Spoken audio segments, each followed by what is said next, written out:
My name is Gene Collins, and my company is FFAM, First Financial Asset Management. In the mid-'80s, my brother-in-law, who had been in this business before, came to Atlanta, and we bought a very small shop. And when I tell you small, it only did $60,000 a year in fee. We began in the mid-'80s. We grew the shop somewhere in the late about 96, 97. We had venture capital people come to us. They said they'd like to make us a platform to go public. We spent a couple of years buying agencies, and at the very last minute we rolled up a few and became Compass, which was on the board for about a year, and then we sold in '99 to NCO. After that, we had a non-compete, and we didn't go back into the industry until 2002, which is when FFAM started. FFAM is an unusual model in that we are truly a hybrid.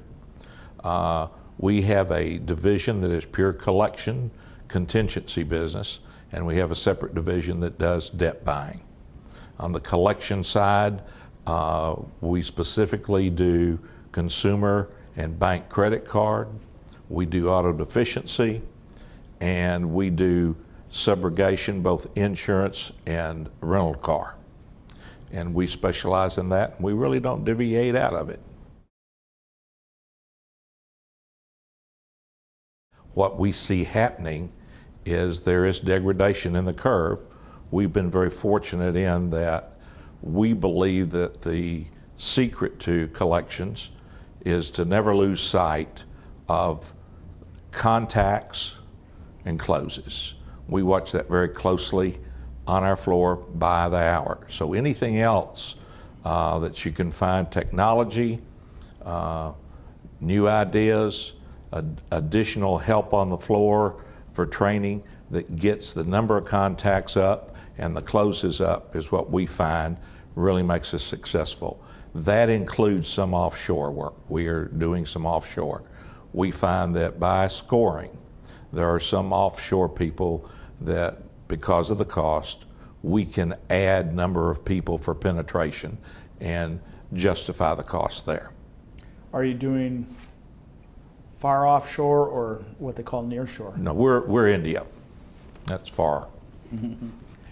How are you finding the quality and also the cost of doing business in India? Because with the change of the value of the dollar in the last year, there's been some talk that the cost differential isn't as great as it once was. That is true. We're very fortunate, as we've been working with these people for several years. We have a balance between a true fee rate and ownership of the individual collectors, and we balance that out. And so far, it's still been very profitable for us. You have to try to understand that a lot of the paper that we are collecting there, we could not afford to penetrate in the U.S. So my partner and my feelings are, of course, we have to have the okay from the issuer that's given us the business, but by going offshore, if I do nothing but break even, I will give him a better net back, and that's how sometimes I stay number one.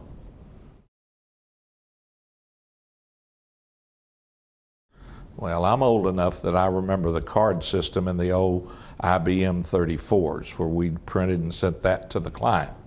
The next thing that happened were dialers and computer systems, and then we started doing scoring, and then we started doing segmentation.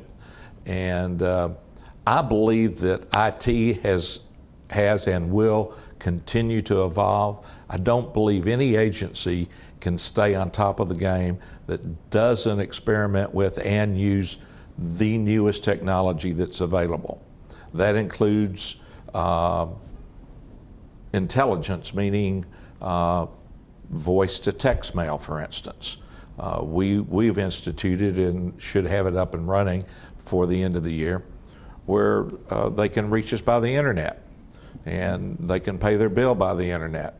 And we have intelligence in that if they'll answer questions based on the client and the information, we can tell them what their settlement can be or what their payment plan can be.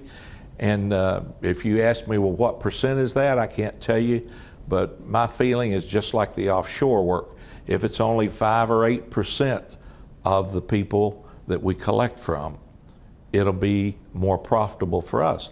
The single biggest pressure right now, both on the collection side and the debt buyer side, is that the margins are getting slim. So you must do everything possible to improve your costs.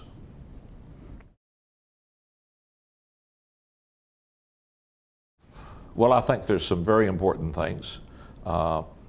We're going to see a price degradation on the buying side, in my opinion, at least through first quarter of 10. I think that the consumer is going to recover very slowly. That will bring prices down. That will create more partnerships with the people that we buy from. We've been very, very successful in having good, strong relationships and putting all our cards on the table, and that works very well. On the collection side, which will always happen, legislation has got to change. There's a lot of, I think it's been 30 or 35 years since the legislation for our industry was really written. I think we'll see some changes there. I'm not sure that they will be all positive. I think that good agencies will still be able to work around it. I think that you'll find that today's market will not change so much as it still comes back to, if you can get the right people talking to the debtor, they'll close the deals. And that's really the secret of this industry. That's been our success.